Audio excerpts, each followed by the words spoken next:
Hey, everybody. We are live with another How to Succeed podcast, the show that helps you get to the top and stay there. This is How to Succeed at Gutsy Leadership. My guest this week is James Abraham, Sandler trainer from Israel. And as always, I'm your host, Mike Montague, Director of Community Engagement at Sandler. And the following podcast is copyrighted by Sandler Systems LLC and protected by U.S. copyright laws. Sandler is the worldwide leader in sales, management, and customer service training. You can find over 200 locations at Sandler.com. And don't forget, as always, if you're not subscribed to the podcast yet, now's the time. What are you doing? I mean, quit playing around. All right, here we go, James. It's time to talk about how to succeed at Gutsy Leadership. I feel like everything these days takes guts, but what did you have in mind here for leaders? Well, thanks for getting me back on the show, and we do kind of talk about this from every 6 months or 12 months, and I think it's really in this environment right now with what's going on, and we're in an ever-changing world, lots of uncertainty. I think everyone's kind of gotten used to the fact that everything is changing all the time, and it can be super scary. And at Sandler, we talk a lot about guts. We have a program about it. We wrote a program about it. I mean, this is the essence. And, going back to David Sandler saying, I built a great methodology, but will people use it? Will people do things? Will people take action? And that's that gutsy piece. It's really what we have in us. And so, yeah, I think it's a great time to remind ourselves and refresh why guts and courage is important. But I would really want to focus on leadership on that topic. Yeah, and leadership takes guts all the time. There's a lot of difficult conversations, whether it's with an employee or having the guts to hire somebody new, or really tough decisions. A lot of times, David Sandler also said, that it's not the decision that makes your company work, it's the decision maker. So, it's not that you have to make a tough decision all the time, but you're really trading off a lot of good options sometimes. And it's the guts to say no to things that is going to be a distraction for your company and stuff. What do you think are some of maybe the common misconceptions or gutsy points for leaders? Well, I always like to revisit two acronyms that I work alongside quite a bit. One is the MAGIC model, and the second is the VUCA model. Let's start with the MAGIC model. And I think MAGIC really gives leaders what they need to figure out, one, what are they struggling with? And again, from a courage perspective, from you said of making decisions, I'm really kind of focusing on what's important and with all these moving parts with regards to their role. So, and I'll just remind the listeners and viewers what MAGIC stands for. It's an acronym. M stands for making decisions. So business leaders sometimes share that they struggle to make decisions. They don't have a process in place. It's sometimes even terrifying for them. And we have a rule: a decision not to make a decision is also a decision. And it takes decision makers to get other people to make decisions. And what we'll find is that sales leaders and business leaders, what they do is they struggle to make decisions. But what's worse than that is their people are struggling to make decisions. And then what happens is their decisions start to climb up the ladder, end up on the leader's desk. So the leader has now not only got to challenge himself with his decisions, but he has to make decisions for everybody else. And I think that's really a cultural thing. A lot of learned helplessness, a lot of you mentioned the hiring piece. And so that's from making decisions. A stands for accountability. And it's really along the lines of, what are we doing to maintain accountability with our people? A lot of sales leaders and business leaders don't know how to keep their people accountable. They don't even know what the accountability means. And again, I can't blame them. It's just never come up. Or, up until now, they've been order taking and business has been great, so they didn't need to. But now, once they actually have to really take a lot of the stuff they're doing seriously, accountability kicks in. They don't even know where to start. And being courageous and gutsy to surface accountability can be uncomfortable for some of those leaders. And you know what? A lot of leaders tell me they don't have anyone to hold them accountable. So they're trying to hold their people accountable, but there's no one holding them accountable, which is also a challenge to itself. And I think it does require courage to step up to the plate and ask for help on that level. And there you go. So I think you didn't necessarily point out the last three, but you got the GI and C in your acronym there. Do you want you want me to go? There we go. Well, let's make it blatantly obvious for us. G stands for growth, personal and professional. We're not focusing well enough on our own growth. We're focusing on the growth of the business, always pushing these rocks up the hill. And then sometimes leaders are looking back at themselves and saying, wait a second, I'm being left behind here.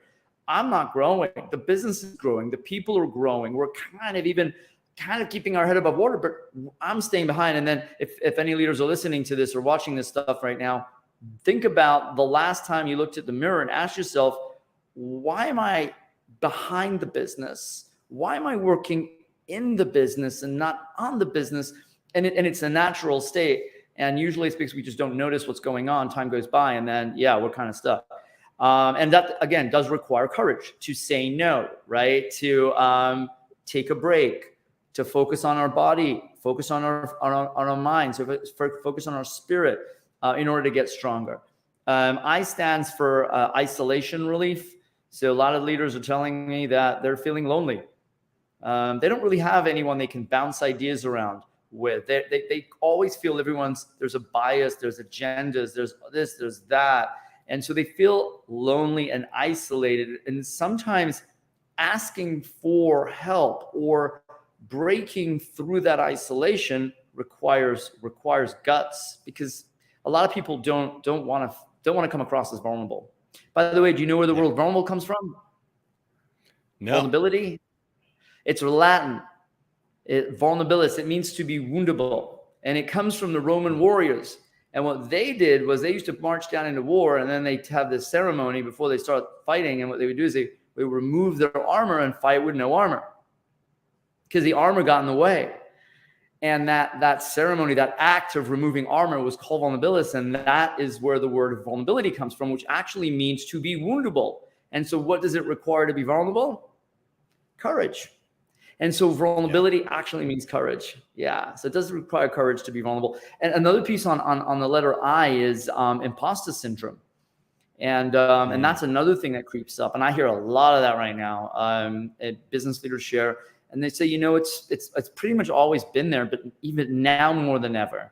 They're questioning themselves. I noticed that during the pandemic and stuff, and not to get, too political here for the States, but it was clear that our leaders and the smartest people in the World Health Organizations and stuff really had no idea what they were doing. I'm sure they had a ton of imposter syndrome. Like, I'm supposed to make decisions for the entire world, 8 billion people. Like, there's no right decision here. And I feel like, especially in the last, 3 years, that's come up a lot for leaders. It was like, the pace of change is so fast that people are really just having to improvise and to make it up as they go along. And that's takes a lot of guts. Absolutely. Which brings me to the last piece of magic, and that's C, and that's change management. And we're constantly changing. Everything's changing. And, we might have had a nice decade where we kind of coast and cruise, and things are happening, and people are making money, and business is happening, and economy's good. But now when we start saying, hold on a second, things are changing, and we have to be involved in that process. Businesses change, companies change, economies change, but people don't like to change. And we try to, where our brain is not designed for 2023. It's designed for 200,000 BC. It's designed for survival, not for success, right? And so change management is challenging. It's scary. It is scary for people. It's scary for staff. It's scary for leaders. And leaders really have to focus on what they need to be doing with regards to actually transitioning and transforming their people alongside change. And my last piece on that is conflict management. So change also kind of surfaces quite a bit of conflict, healthy conflict, but also toxic conflict. And it's part of the game. It's part of of how companies form and how every famous company out there that's got a great story behind it. The story is not about how things amazingly happen. It's about how they had toxic situations. They had bad situations. It's I always say this, if you're currently failing right now, so I want you to, think about it. If you're failing right now, this is what's going to make a great story one day, not the success part. Mm-hmm.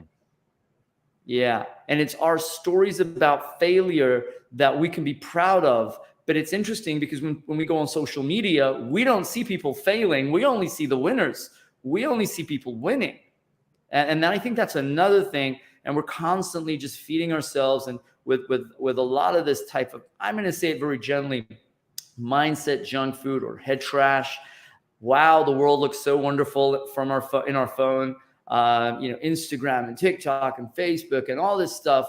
And we don't really see what's really happening. And so we get isolated.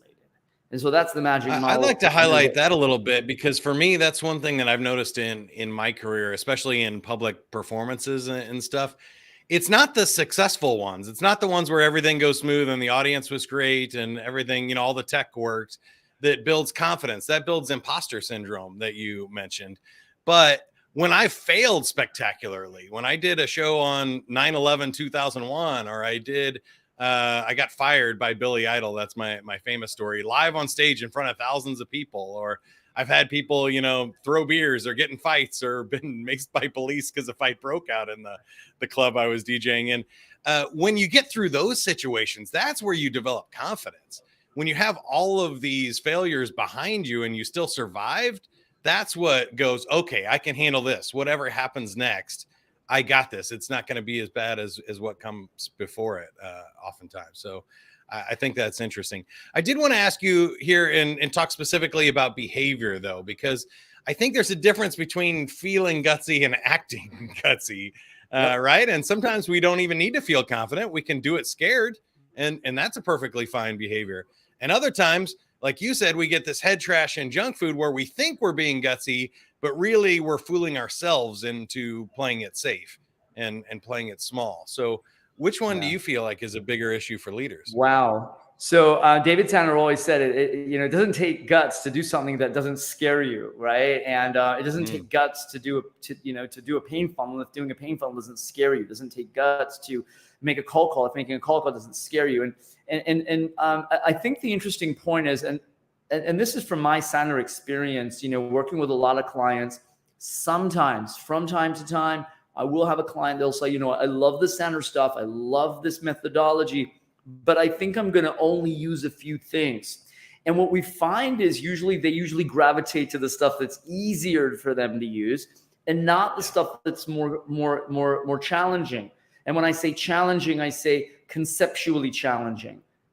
Talking about money, doing a good pain step, a thorough pain step for the right reasons, by the way, for the buyer, not for the seller, so that the buyer realizes if they really have a problem or not. Knowing when, following that up with a good budget conversation, a good decision step, not present. I mean, these are the type of things that some people struggle with. And so what they do is they choose to leave them out because they believe that they only need to use the good stuff, which is easy. From a leadership perspective, I would say that I think leaders don't focus enough on those gutsy tasks. I always say to the leaders I work with, part of your cookbook or your daily routine should be having 3 to 5 unique, meaningful conversations with your people. Mm-hmm. Uncomfortable ones sometimes. Talking about what you're most uncomfortable talking about. I'd say and I say this to salespeople too, 2 gutsy tasks a day. That's it. Just 2 gutsy tasks a day. And it could be a tough question that you're struggling to ask, or it could be a difficult conversation or calling a C-suite. I don't know.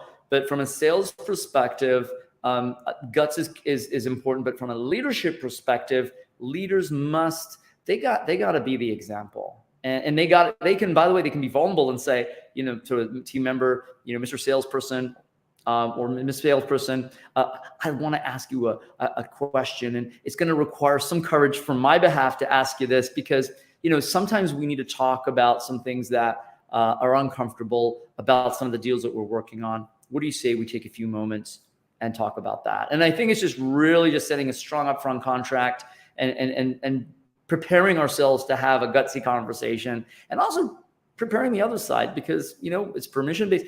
Leaders have to be the best salespeople in the world. They got to be selling to their people. They got to be selling to themselves. And as we know, we do that by asking questions, asking for permission, and talking about what's important.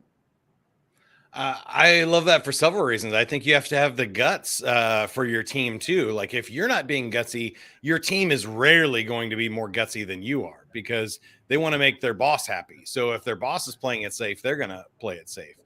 And I think two things came to mind for me for leaders. You mentioned, I think if you're delaying decisions, you're slowing the growth of your business. So if you're putting off something that feels gutsy or too scary, make that decision and keep moving and keep doing more gutsy stuff, because that's what's going to keep that growth happening that you mentioned there too. And then I think the third thing for me is really interesting is the conversations and the things that are difficult.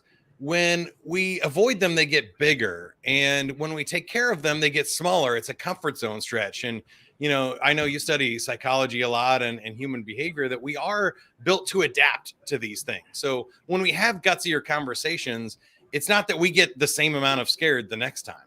It starts to shrink those fears and things. So when we act like we have courage and guts, all of a sudden we do. It only takes a few repetitions before your brain settles down and goes, okay, this isn't going to kill me. I can make it through these situations.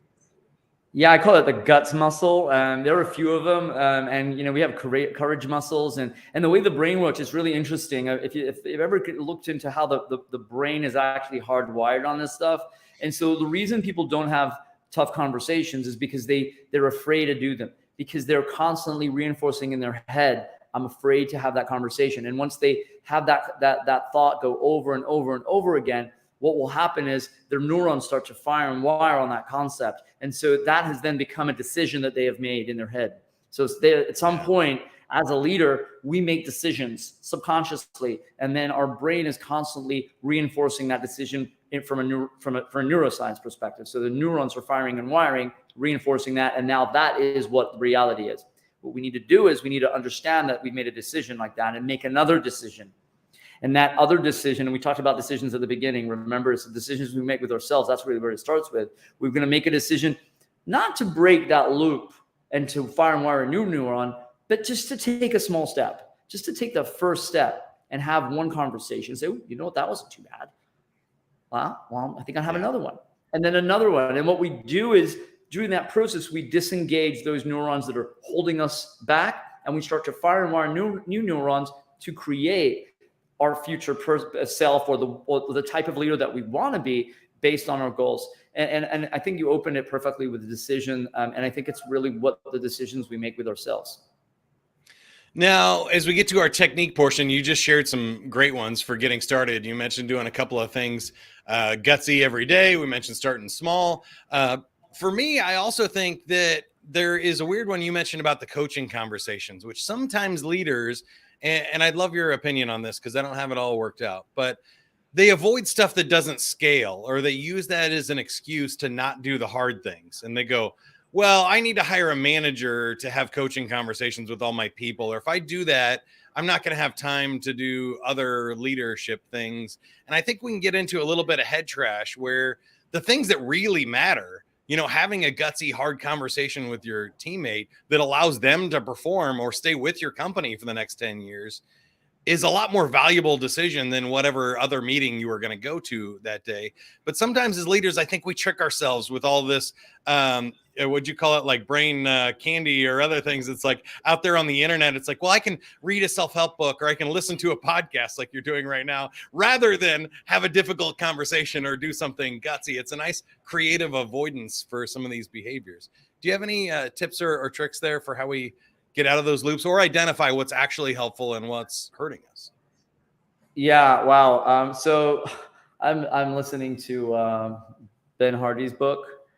Yeah. And he gives the example of the Pringles. When you pop one, so you have one Pringle, what do you want to do? Have another one. Have another one. And then another one. And then another one. Same thing with the whole procrastination piece. You see, if we avoid doing things, And again, this is from a leadership perspective. And I'll say this to all leaders. Your people are looking at you. They're watching you. They're looking, and they look and see everything we do. Everything you do, your people look, they see it. They're constantly watching all the time. All the time. And they're watching for their reason, for a variety of different reasons. And so when we start and we take one Pringle, we'll take another and another and another. We finish a whole box of Pringles. How do we feel? We feel pretty bloated and disgusting. Same thing with this stuff. When we do it, we can procrastinate. We can do this. We can do that. And then how do we feel?